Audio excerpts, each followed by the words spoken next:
Good morning and welcome to another Case Hits video market update of Lorcana. We're going to go through some sealed and singles today. I do feel like this week has been a little bit of a slow down period. Maybe we're starting to finally see that true summer lull a little bit. Maybe a lot of the new investment has kind of come in over the last 2 or 3 weeks and sort of pushed up all of these, iconics, enchanteds, and sealed case and sealed box prices, and we'll see if there's going to be a little bit of a consolidation period. And I'll go through it. I'll show you what I'm talking about with some of this, where new inventory is entering the market as people are trying to sell into the hype, right? And also there's just not enough spend to kind of take out that new supply. And I'll give you some examples as we go here. Let's do a quick update for our favorite, everybody's favorite, Fabled cases. You can see no sales for the last quite a bit here. When the price gets too high, the price gets too high, and the market will tell you what it's worth. And really, I would say, we had that sale 3,500, 3,200, 3,100. It looks like people were pretty comfortable around the 32 to 35 mark. We had the one at 4,500, but then nothing else ever since that date. That may have been just somebody's FOMO play. You've got cases just sitting up here. If people really feel like this is, underpriced, then they'd be buying it. So always let the market kind of guide you. Right now, it looks like, again, we are comfortable with Fabled sealed cases being around that $3,500 level. Anything above that seems like it's just not that much interest in it.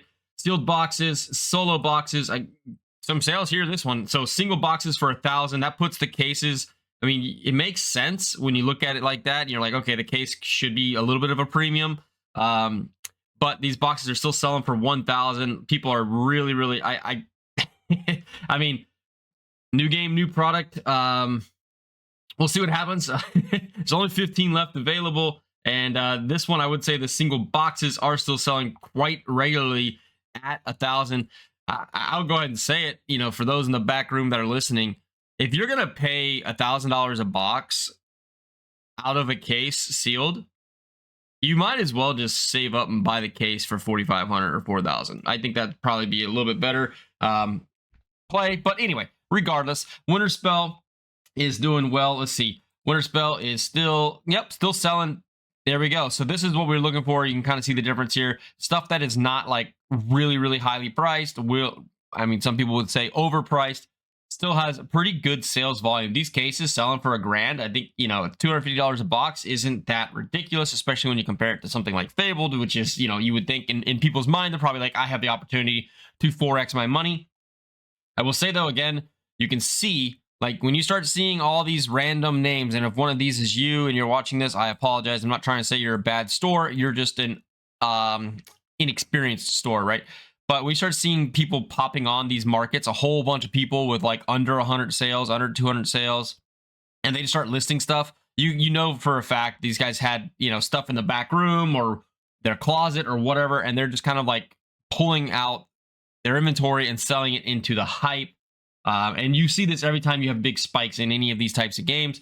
And I would expect Lorcana is going to be no different. And, it's not a big deal. Like long term, even in TCG's, long term is like 6 months these days. It's not even that big of a deal. But long term, I think you're going to be fine with a lot of this stuff, unless it gets hit with massive waves of reprints. If it's just a small reprint, just to kind of like drop some more inventory out there at distro and LCSs, I think we'll all be fine. But this looks like it's probably, I don't know. I don't know how the reprints are going to work. They have so many sets that are, in theory, could use a reprint to get more product on the market and to get the price down. But I don't know, it just seems like right now product is just coming out of everywhere. So why do you need to sell if product is just coming out from everywhere? So we've got a box here at 190, another box here was it 192 or so, 193. So there's definitely some product being put out here. Yeah, it's not that big of a deal. Good sales on Winter Spell, though. Winter Spell, so far is doing really well. I wanted to bring up Rain of Jafar because Rain of Jafar is a good example, I think, of what I was talking about at the beginning, where hype comes running into the space and then fades away. There was a point here where Rain of Jafar boxes were listed really high. We got sales at $800, sales at $750, $750, $750, $800. But then look, all the undercutting came in, right? You had a few days off, 6 days where nobody was buying for 800. You can see that there was a lot of hype. Again, like a week or so ago, there was a lot of hype, tons of sales coming into these cases, driving the prices up. We hit that kind of like equilibrium point where people probably didn't feel comfortable buying 800. A few people FOMO'd in. A few people FOMO'd in between 750 and 800. And then the sales just died. And they didn't start picking back up again until we came all the way down to $555 a box, $640 a box. If we look now, still very low sales volume coming through here. 11 listings, 630. I still think long term, like if you look at the enchanteds and stuff of this set, I do think long term this is probably going to be another one of those $250 boxes, just like Winterspell and all those others, even without the iconics, because it's got solid enchanteds. But you can see how the sales just kind of dried up. And then if we go here to the single boxes, same thing. Single boxes are, the curve is starting to curve back down, right? TCG players always a little delayed in their curves, and how they track things. But, sale volume, look at the sales volume here. We had up here 41 items sold, 39 items sold. So this week, absolutely massive injection of capital into Disney Lorcana from whatever reason. And then this week here is the restocking of all the people that had it, in their basement or whatever, throwing these cards back up on the market, trying to get some sales for it. And they chase each other down to the bottom, driving down the prices from, 180, 200 all the way down to 150. So it's just going to be a temporary thing. If you're investing into this type of stuff, you're going to have to just wait. If you are just a player who wants to rip some of this stuff open, just barely above MSRP, you probably should get it now before the next. There's 85 available. It's not going to last forever. None of these things will last forever. Eventually, they will just kind of sell out. Even if it's 2 or 3 boxes sold a day for a year, eventually it will kind of go away. All right. I just wanted to bring that up with sealed boxes. Everything's kind of following in that same suit. Our Craziest Island. I hear a lot of people talking about this one. You can still pick this up for $100. There are options out there, I think, that if you're interested in just picking up sealed, but I don't know that you need to take a shotgun approach and just buy a case of everything. I don't believe in the first 8 sets nearly as much as some people do. Personally, I feel like the iconics really changed the game, and the iconics are where the focus is at, but the iconic ship has kind of sailed for a lot of people. And hopefully you can get into Attack of the Vine for a good price. Hopefully it's not going to cost you $200 a box right out the gate, but we will see. All right, let's go ahead here to the Iconics. Iconics are kind of doing the same thing. There's not much expectation of sales to be, in these huge levels. It's going to take time, but you can see exactly what I was talking about, where you started low, right? There was something happened between, I don't know, June 5th and like June 16th. That really drove these markets wild, and a ton of money, it seems to have come into the Lorcana space. Everything you can see just being bought out. Well, that's a lightly played. Let's ignore that. Here we go. Near mints from 3K, right? And it just starts getting bought. All the copies get bought. There's like a hype session where everybody promotes these cards and talks about these cards and talks about the high sales of these cards. Gets bought, and then eventually there's a lull. That's a 6-day lull with no sales, right? Prices get kind of competitively pushed down, and then someone buys it again when they feel like the low. So it seems like what I would say right now, this card's probably valued around $4,500 raw. So you can see, if people really wanted it at $4,700, they would have bought this already, right? So once somebody lists one probably for $4,350 or $4,500, it'll probably get gobbled up based on the current market trends here. But yeah. You can see that we are kind of like hitting this little bit of a lull. Moana people, a lot of people speculating on Moana because there's going to be a live action video. Great. Sure, maybe, could be, who knows. But same thing, very, very low sales. $1,000 range, we had sales, but then as soon as it got above the $1,000 range, sales kind of trickled off. I just want to point this out again. I know it kind of sounds like a broken record here, but oftentimes we talk about like, this thing is worth this thing is worth that, simply because there's 1 or 2 listed at these prices.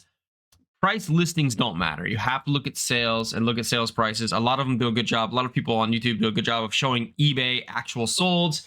Again, look at the dates on those things, pay attention, look at the market trends. Right now, we are in a little bit of a cooling off period, which is perfectly fine because things are still way higher than they were, right?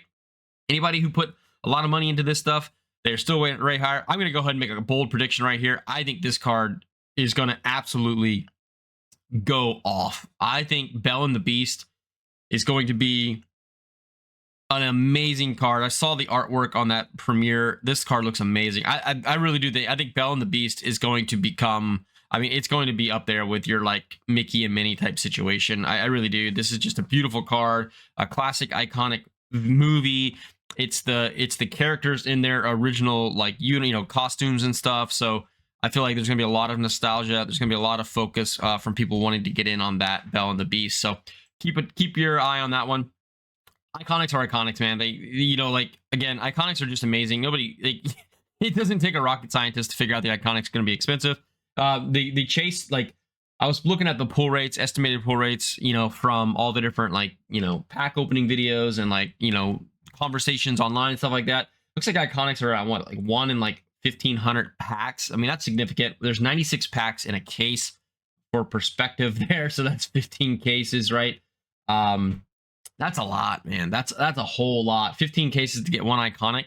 It's not something you're ever gonna pull yourself. And if you do that, that's like an amazing moment. Go get it graded or whatever. Go pay PSA $3,000 or whatever it's gonna be to get it graded, and then hold it until the price goes up and sell it.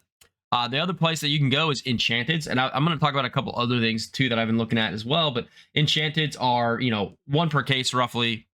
A good case is going to have one. A bad case, I mean, I guess you could technically not have one. That would be a horrible case. And a good case might produce two. If you get two Enchanteds, but that a lot of people talk about this. It's like if there's only one Enchanted per case, and box prices are $200 a box. And I understand that there's other value in boxes besides the Enchanteds, but there's not a lot, right? Legendaries are kind of like hit or miss. You know, might have a couple bucks here or there. Maybe you get a really good, you know, cold foil legendary or an epic, but like the box value in the EV is in these Enchanteds and Iconics. That's really driving them up. But yeah, you go down here, like you start getting into the back end of these Enchanteds, and they start costing, you know, under $100.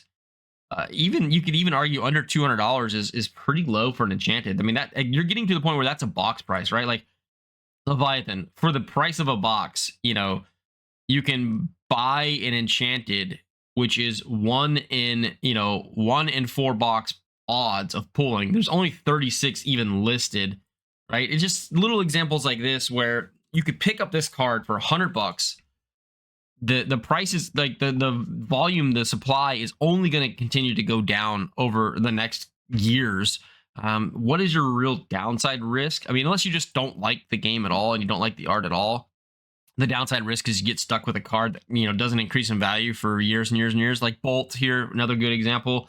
You know, eventually they're going to get probably another video or movie or, you know, whatever. I don't know the mechanics. Like I know the mechanics of the game. I played it with my daughter, but I don't know like the meta creep of these cards. So I don't know if these cards are ever going to become relevant or not in terms of the meta, but I can just say in terms of collectability, I mean, you start looking at this stuff, like, I mean, nobody likes Sword in the Stone except old people like me, but, you know, Arthur, really nice art, you know, Enchanteds from the newer sets. I'm not so much a fan of the older sets. I think the style looks more like a cold foil legendary to me. They, you know, obviously the foiling's different, but like the way they did the frame of the card is just more like, yeah, cold foil legendaries than Enchanted. That's why I kind of like the newer ones better. Just for me, just my attention.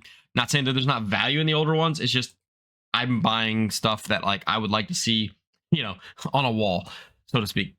There we go. So Enchanteds are there. There are movements. Obviously, some of these have moved up, but just like I talked about with the sealed boxes, just like with some of the higher end singles, like you can just see it for yourself. You know, when you go from like 2 or 3 sales, 4 sales a day, and you start getting down into 1 sale every couple of days, you know, things have slowed off. This person got a steal, I'll be honest with you. Whoever snagged that near mint at $47, like, you know, sniping. Some people must be having like computers scanning this stuff, but that's a snag. I guess right there is what a good point is that, you know, some people may not know what they're doing. And so what happens, let me show you what happens. I'll show you a little bit of tidbit of information here. Captain Hook Captain Hook may have been a good, let's just stick with Captain Hook. Sorry. I'm going back and forth, but let's look at Captain Hook. So what happens here, just so you guys know, is some people don't pay attention to the like condition of the card listings. They just look at the price, right? So they'll come up here and they'll see like the lowest price is like $70, but they don't pay attention to the fact that it's lightly played. So then they'll list their card for like $55 at near mint, whereas the near mint is at $75, $77. So what happens sometimes is you'll see somebody will list like an LP for 26, and then that person probably listed their NM, you know, like, you get what I'm saying? So they put it like an NM, they're like, oh, I'll put it for a little bit more than the LP, but they didn't look to see what the near mint prices were selling at. Always, if you're listing cards, like, always look at what the market trends are and go with that. Don't just be the guy who like goes in and way undercuts everybody. That's moderately played. Look, a moderately played MP sells for $51, and then you've got an LP for 26 and an NM for 47. What this tells me is that a lot of inexperienced people are both buying and selling Lorcana right now.